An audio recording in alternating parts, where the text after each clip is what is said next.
Tem uma experiência legal, queridos, para algumas pessoas, quando eu publico o tema da mensagem, alguns entendem que esse tema aqui é o que eu creio, não é? Então eu já recebo algumas críticas, até mesmo antes de pregar. Não acredito que você vai falar sobre isso, tal, mas eu espero, sempre peço, não, ouça a mensagem primeiro, assista o culto, vá na igreja. Mas é muito interessante por conta esses títulos que eu de propósito faço para chamar a atenção das pessoas. Muito bem, Cristo sim, igreja não. Abra a tua Bíblia aí em Mateus capítulo 16, versículo 18, nós vamos encontrar a célebre frase do que passava no coração de Jesus, depois de ser impactado com a resposta de Pedro, quem ele era. A Bíblia diz assim, Mateus 16, 18, eu digo que você é Pedro, e sobre esta pedra edificarei a minha igreja, e as portas do inferno, ou as portas do Hades, não poderão vencê-la. Assim está na versão da NVI. Muito bem, irmãos.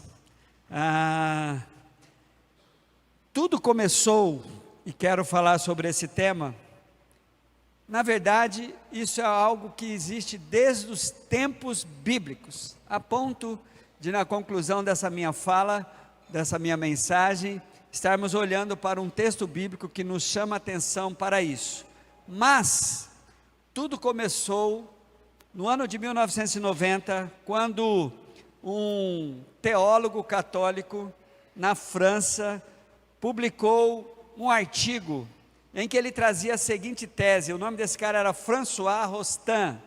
Ele trazia a seguinte tese: que o mundo religioso estava dividido por dois tipos de indivíduos: aqueles que faziam mundo cristão, na verdade, aqueles que criam em Deus e estavam totalmente integrado à igreja, e aqueles que não criam em Deus, estava totalmente desintegrado de qualquer relacionamento com a instituição oficial religiosa.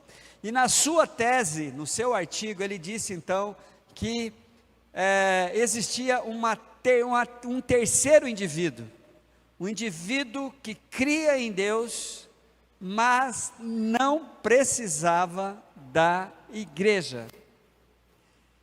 E isso acabou produzindo, logo depois da publicação desse artigo, um movimento que começou na Alemanha e depois pegou muito fogo nos Estados Unidos. Os Estados Unidos acaba sempre sendo assim o propagador desses movimentos, sempre passa por lá.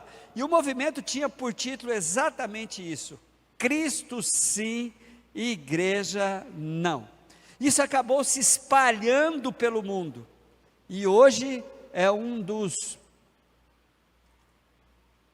alvos de estudos e até mesmo de informações. Existe muito material sobre os chamados desigrejados, que tem como mote esta afirmação: Cristo sim, igreja não.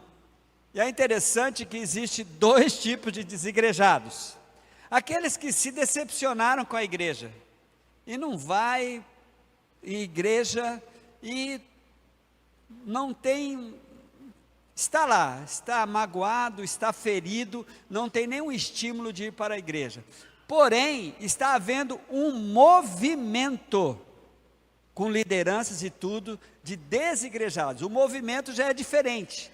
O movimento procura adeptos, procura discípulos, procura prosélitos, assim, na tentativa de descaracterizar esta necessidade de vivermos como igreja.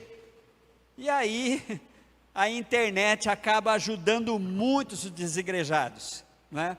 Por si só, a internet já tem colocado os pregadores presenciais como sendo uma das opções de se ouvir, mas a maioria de nós aqui ouvimos muitas coisas muitos ensinos através da internet. Aí é preciso fazer o filtro, examinar tudo e reter o que é bom. Muito bem, então tem um movimento e tem as pessoas.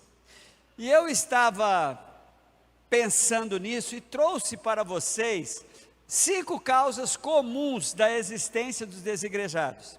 E a gente precisa compreender, a gente precisa entender que o terreno fértil disso é a igreja, esse grande desafio que é viver em comunhão, em comunidade. Chamada igreja, da palavra eclesias, quer dizer assim, chamados para fora, chamados para se reunir, mas para ir em busca daqueles que precisam de Jesus. As causas, meus queridos, uma das causas que tem são os abusos. Abusos emocionais, abusos financeiros e, infelizmente, abusos sexuais. Muitas pessoas feridas porque foram abusadas na igreja. Primeiro, emocionalmente, com pressões, com fardos, com culpa, com medo. A religião desassociada do Espírito Santo de Deus, as comunidades onde o Espírito Santo de Deus não tem liberdade para agir, e você tome muito cuidado com isso que o pastor vai falar, ela está em cima de um tripé: o medo, a culpa e a ganância. As pessoas meio que como moscas em volta de um lixo, fica em volta desse tripé assim. Medo, fica com medo, com muita culpa, mas também são estimuladas pela ganância a viver uma vida em comunidade. A Bíblia nos alerta disso, quando Paulo escreveu na sua segunda carta a Timóteo, ele diz assim no capítulo 2, versículo 3, de 1 a 4, saiba disso, 2 Timóteo, capítulo 3, versículo de 1 a 4, saiba disso, nos últimos dias sobrevirão tempos terríveis, os homens serão egoístas, avarentos, presunçosos, arrogantes, blasfemos, desobedientes aos pais, ingratos e ímpios, sem amor pela família, irreconciliáveis, caluniadores, sem domínio próprios, cruéis e inimigo do bem, traidores, precipitados, soberbos, mais amantes dos prazeres do que amigos de Deus. Essa é a realidade que a igreja vive nessa questão dos últimos tempos. E pasme, irmãos, com muito abusos emocionais, abusos financeiros, onde Paulo já dizia que há muitos mercadores da fé, pessoas que realmente são, de certa forma, estimulada pela ganância que tem. Muita gente tem se frustrado, por quê? E tem se decepcionado muito por conta de igrejas extrativistas, que só querem tirar o que você tem para sustentar aquilo que ela entende que tem que existir. E infelizmente, muitas pessoas feridas por causa de abusos sexuais, líderes religiosos que se usam, parece ser um problema só de um segmento religioso por conta do celibato. Graças a Deus e misericórdia que existem pessoas más em todos os segmentos religiosos. Estigmatizar apenas os sacerdotes católicos, porque as notícias são mais presentes nisso, isso é uma injustiça. Existem abusadores sexuais, existem pedófilos, existem pessoas malignas nessa área que se ocupam desse lugar estratégico aqui, e tem ferido muita gente. Os desigrejados têm como argumentos também por que saiu da igreja, porque sofreram abusos sexuais dentro da igreja. A segunda causa é uma coisa muito interessante. Prometeram algo que nunca foi cumprido. Pessoas que foram atraídas e se decepcionaram, porque vieram com promessas de que a sua vida ia mudar, de que você ia ser uma pessoa próspera. Bastava você declarar que Deus iria fazer. Dê 100, que você vai receber 100 vezes mais. Pessoas que receberam uma promessa e foram vítimas daquilo que o apóstolo Paulo ainda fala nesse mesmo capítulo de 2 Timóteo, dessa galera aí, quando Paulo fala assim, contudo, os perversos, 2 Timóteo 3,13, contudo os perversos e impostores irão de mal a pior, enganando e sendo enganados. Foi prometido para pessoas coisas que Deus nunca prometeu. Foi lido o evangelho da prosperidade, o evangelho em que você vai se dar bem, e aí entra a terceiro tripé, de como a religião sem o Espírito Santo faz para atrair as pessoas, que é a ganância. A ganância. As pessoas chamadas por esse evangelho vêm, e aí chega aqui, é vítima da pressão, a pessoa coloca medo. E depois que a pessoa não consegue alcançar a expectativa daquele que está estimulando ela a vencer na vida, esse indivíduo, ocupando esse lugar estratégico de pregador, coloca sobre os ombros da pessoa a culpa. Então prometeram coisas que nunca entregaram, que nunca foi cumprida. As pessoas se decepcionam, as pessoas ficam exauridas, ficam decepcionadas. Terceiro motivo: se transformar em massa de manobra. Nós fomos, irmãos, impressionante como a igreja caiu, a igreja brasileira caiu em uma grande armadilha, quando comprometeu-se a igreja de Cristo como massa de manobra, como se a igreja de Cristo precisasse do cavalo chamado política para se dar bem ou então para progredir. Eu tenho quase certeza, a decepção que tive e a decepção que a maioria dos irmãos tiveram nas últimas eleições, não dessa, mas nas eleições presidenciais, para mim foi um grande ensino. Eu creio que nós estamos mais maduros agora para as próximas eleições.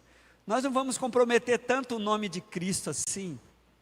Nós vamos ser maduros, nós vamos fazer a nossa escolha, nós somos conservadores, nós somos pessoas que preservamos a família, nós somos aqueles que cremos em Deus, nós somos aqueles que entendemos que Deus criou macho e fêmea.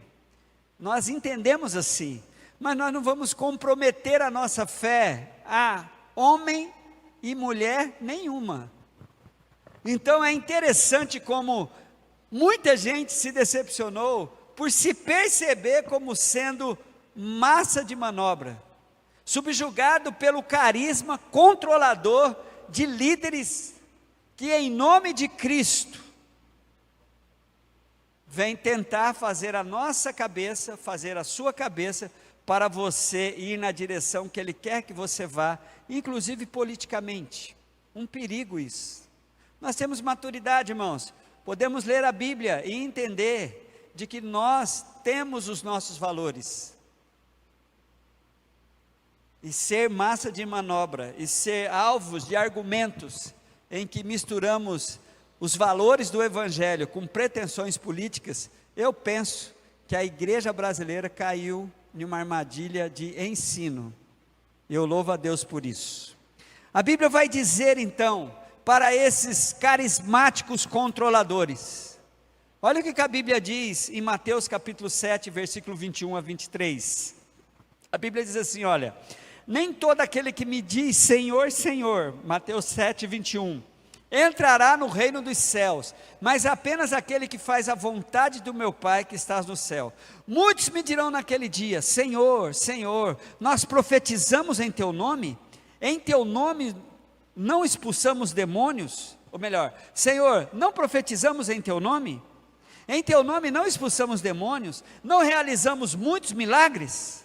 Pois é, esses carismáticos controladores usam esses recursos de manifestação do poder de Deus para controlar as pessoas. Aí vem Cristo. Eu amo Jesus, porque Jesus diz no versículo 23, então eu lhes direi claramente: não os conheci, afastem-se de mim, pois vocês praticam o mal, ou então praticam a iniquidade. Irmão, já citei esse texto aqui várias vezes. Para mim, são as pessoas que usam de dons de Deus. É interessante que Jesus não fala que eles não fizeram essas coisas, só que eles fizeram essas coisas com uma palavra-chave chamada motivação, e a motivação não era fazer o bem, a motivação era se dar bem, ocupar uma certa lugar de admiração, se dar bem financeiramente, galgar um estrelato e uma fama de que a Bíblia nunca estimulou a ninguém buscar. Aí Jesus vem e fala para essas pessoas que fizeram grandes milagres, que profetizaram, que expulsaram demônios e realizaram muitos milagres. Jesus chega e fala: eu não conheço vocês, eu não sei quem são vocês, porque vocês fizeram tudo isso, mas o seu coração estava cheio de iniquidade. Então, gente, é interessante que muitas pessoas se decepcionaram, porque foram vítimas de tais carismáticos controladores. O quarto, as estratégias que igrejas usam para angariar recursos, criando lugares especiais, só ali naquele lugar que você vai receber a bênção. Então o que fizeram isso? Lugares espirituais. E você só vai receber a bênção se você for nesse lugar, se você participar da minha igreja, se você estiver como líder, tal apóstolo, tal bispo, tal pastor, tal profeta. Então as pessoas começaram a ir nesses lugares, e lugares construídos à base da cooperação daqueles que um dia haveriam de ir ali. A própria construção de tais lugares faziam com que as pessoas se entregassem, dessem ofertas, dessem dinheiro, e grandes somas de dinheiro, para que assim pudessem, então, depois de participar disso, naquele lugar, receber a bênção.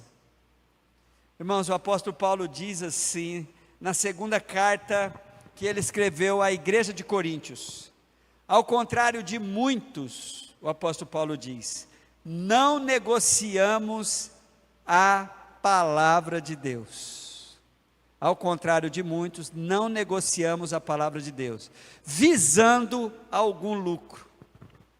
O apóstolo Paulo já falava de muitos que desde a sua época já negociava a palavra de Deus, colocava feitiços e estímulos materiais para que as pessoas viessem então sustentar aquele sistema, visando-se algum lucro. Antes, em Cristo, falamos diante de Deus com sinceridade, como homens enviados por Deus.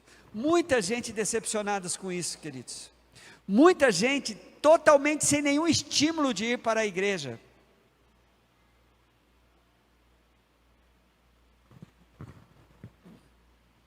Mais um dos motivos. As pessoas com uma tendência muito grande de machucar umas às outras, se ferindo com maledicência, com críticas, pessoas que foram feridas, pessoas que foram vítimas de acusações, pessoas que foram vítimas de fofocas, pessoas que entraram em grupos de rebeldia, pessoas que fizeram parte de cismas e dissensões, de separação. Nós vivemos essa realidade, e tem muita gente que não está nem num lugar, nem no outro, está totalmente decepcionado, está totalmente sem ânimo. Conversando com um dos indivíduos, do qual fez parte da minha realidade, ele falou assim, se tudo isso for mentira, eu não quero mais nada com esse evangelho. Eu falei, pois é, pelo caminho, na minha opinião, você não está indo para a direção certa. Certa vez uma jovem chegou para mim e falou, pastor, vou sair da igreja. Eu peguei e falei para ela assim, se você conseguir, pode sair. Se você conseguir, pode sair. Por que eu estou dizendo isso, irmãos? Para olharmos então, o que a Bíblia vai dizer para nós com relação aos problemas internos, às dificuldades que temos. O apóstolo Paulo não tem dificuldade nenhuma de dizer isso aqui, quando ele vai exortar a igreja de Coríntios sobre a ceia. Olha o capítulo 11 de 1 Coríntios, e no versículo de número 19, o apóstolo Paulo tem coragem de dizer isso aqui, irmãos, estimulado pelo Espírito Santo. 1 Coríntios 11, 19, pois é necessário que haja entre vós, pois é necessário que haja divergência entre vocês, para que sejam conhecidas quais entre vocês são os aprovados. Olha o que o apóstolo Paulo fala, que é necessário. Sabe por quê? Como eu vejo a igreja, é um lugar, irmãos, em que nós seremos testados no quanto nós conhecemos a palavra. É aqui que eu vou me lembrar que eu tenho que suportar algumas situações. É aqui que eu vou me lembrar que eu não posso me vingar contra quem me fez mal. É aqui que eu preciso estar perdoando quem me ofendeu e me humilhando a pedir perdão. A igreja, na verdade, é a comunidade mais desafiadoras que temos para sermos pessoas mais maduras, mais saudáveis, mais comprovadoras de que eu creio em Jesus, porque ninguém de nós vai sofrer tanto quanto o teu Senhor sofreu. Então, um dos motivos também é essas constantes dissensões, cismas, essas coisas todas. O próprio apóstolo Paulo, na sua vida ministerial, ele teve olha esse texto, irmão, por favor, abra a tua Bíblia em Atos, capítulo 15. Atos, capítulo 15. Olhe comigo para o versículo de número 39 e 40. Olha o que aconteceu com Paulo. Paulo e o indivíduo que era Quando você vai, hoje eu estava lendo, quem está lendo a Bíblia aí, seguindo direitinho o plano, não está no dia mesmo. Hoje a gente viu a conversão de Paulo, no livro de Atos, conversão de Paulo. E lá aparece esse indivíduo aqui, irmãos, mas eu não vou ler a conversão de Paulo, ele está convertido aqui lá no capítulo número 15. Tiveram um desentendimento tão sério, Atos 15, 39, tiveram um desentendimento tão sério, que se separaram. Barnabé, levando consigo Marcos, navegou para Chipre, mas Paulo escolheu Silas e partiu, encomendados pelos irmãos à graça do Senhor. Sabe quem foi Barnabé? Barnabé foi o cara que segurou as pontas de Paulo em Jerusalém. Ele chegou lá e falou, calma gente, Paulo realmente é um convertido. Aqui, irmãos, Eles entraram no desentendimento. A Bíblia não, eu amo a Bíblia porque a Bíblia não esconde isso. Tiveram um desentendimento tão grande que um foi para um lado e outro foi para o outro, mas ambos saíram para realizar a obra do Senhor. Barnabé e Paulo. Eu amo a palavra de Deus porque ela não esconde essas coisas de nós. Então, por isso, é que aqui é o lugar das dificuldades. Aqui é o lugar em que nós vamos colocar em prática, porque Deus nos colocou mesmo para caminharmos assim, e aqui vocês precisam, nós precisamos colocar em prática o que a Bíblia nos ensina. Irmãos, essa máxima desse movimento que começou em 1960, ela tem estimulado muitas pessoas a saírem do centro da vontade de Deus. As igrejas, a igreja, ela realmente não salva. Placa de igreja não salva, mas aquele que salva, mandou eu ser igreja. Então a igreja não salva, mas quem salva, mandou viver na igreja. Mandou eu ser a igreja, até para eu não tirar o corpo fora, ficar, aquelas pessoas lá, gente, eu sou a igreja, cada um daqueles que tem a Jesus como Senhor e Salvador da sua vida, passa a ser parte daquilo que ele precisa ser, membro do corpo de Cristo e membro da igreja.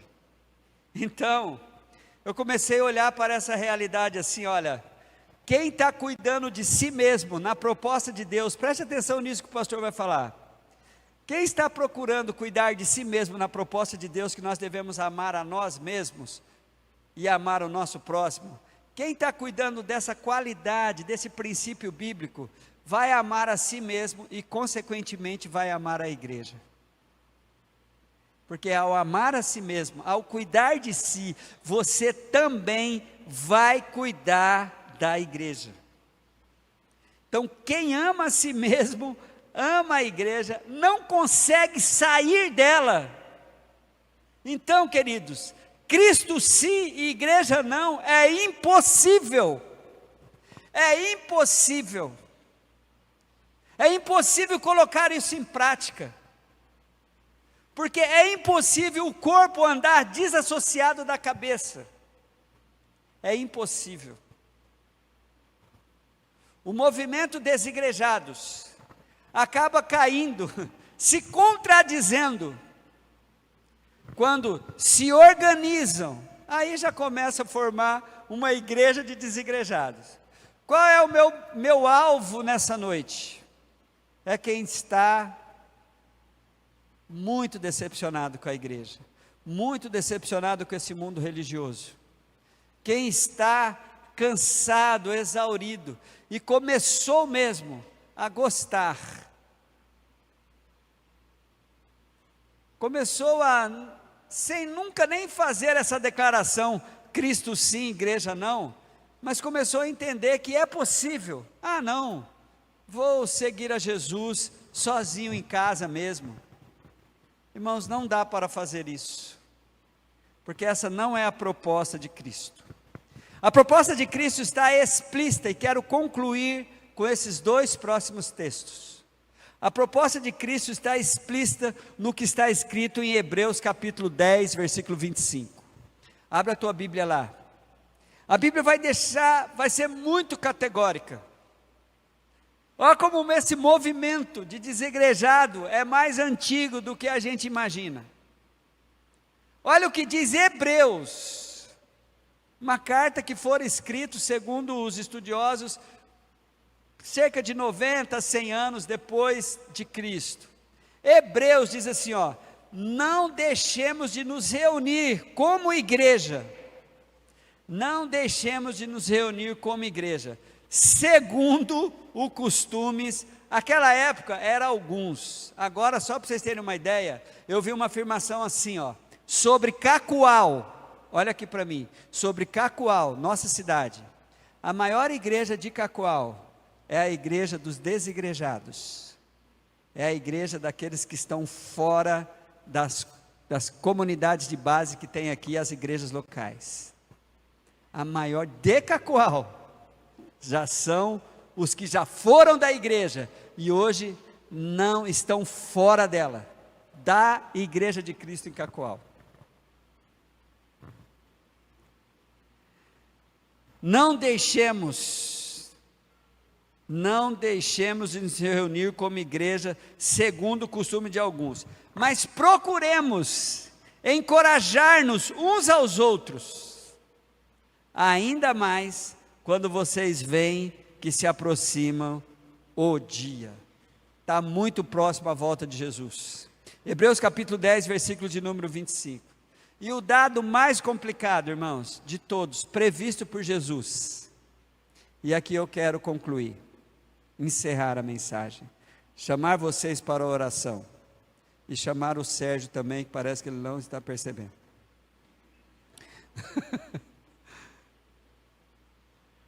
Mateus 24, 12, irmãos, olha que texto pesado, olha que texto que precisa ser considerado, olha que texto que tem que ser um alerta com você. Eu me lembro de uma frase que citei há um tempo atrás, quando falei dessa mensagem, me parece que eu ficava repetindo várias vezes assim, ó, que não seja você.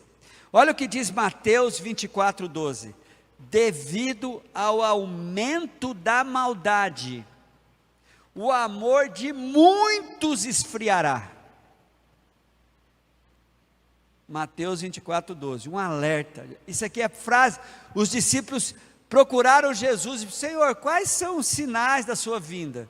Uma das coisas que Jesus avisou: olha, a maldade vai se multiplicar muito, vai se aumentar muito, e as pessoas vão estar desestimuladas em praticar o cerne do Evangelho, a viver Deus em si mesmo, porque Deus é amor. O amor esfriará. E qual é o efeito colateral disso, irmãos? Muitas pessoas crendo que é possível viver assim, Cristo sim, igreja não. Que não seja você. E se está aqui entre nós, e se está em qualquer momento que for você assistir essa mensagem, ou agora, ou em outro momento, você estiver decepcionado com a igreja, você estiver sofrendo a tentação de viver isolado, tendo como pastores os influencers religiosos da internet, vai orar, que o Espírito Santo de Deus vai te capacitar primeiro a liberar perdão para as pessoas que te feriram dentro da igreja. Você vai perdoar pastores, líderes, irmãos. Você vai ser capacitado, você que sofreu abuso, inclusive sexual, dentro da igreja, o Senhor vai te curar, vai te sarar, porque você precisa ter o seu coração aquecido, para você voltar a viver essa realidade maravilhosa, que é viver com todos os desafios, entre pessoas que falham, entre pessoas malignas, entre o joio e o trigo, mas com essa disposição, eu sei que igreja não salva, mas aquele que salva, mandou eu viver como igreja e na igreja. Amém, queridos?